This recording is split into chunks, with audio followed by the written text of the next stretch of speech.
The child, Drae, was bold and strong, and her mind was full of questions. Often she went to the old woman, longest serving in the chorus, who would look up from her tea and smile. Today, Drae asked, "Where does the world begin? And where does it end?" "I know you, child," said the old woman. "No answer of mine will satisfy you, so you must go out in the world and search. Find its beginning and its end.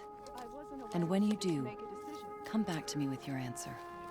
Drae laughed as she ran from home, for she wanted nothing more than to explore the boundaries of the world. First, she went to the fields and whispered her questions to the land gods.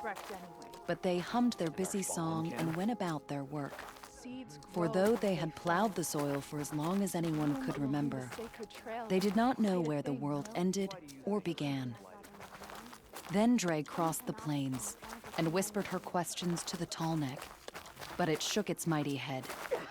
From its height, it could see all the way to the horizon, but it did not know where the world ended or began.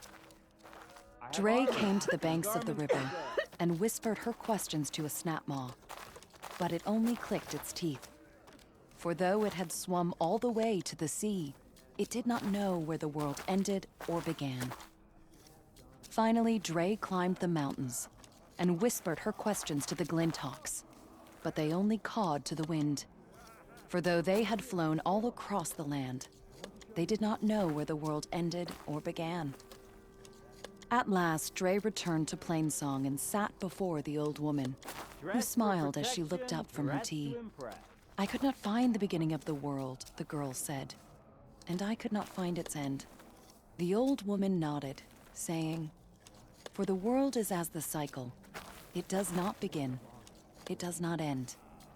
On and on it goes, living and dying, and turning back again." Drae's eyes grew wider, and the old woman was satisfied, for she knew the seed of wisdom had been planted. And like all seeds, it grew and grew.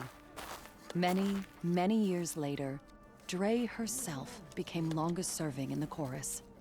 The child Bai, bold and strong, came before her, a question on his mind. The old woman looked up from her tea and smiled.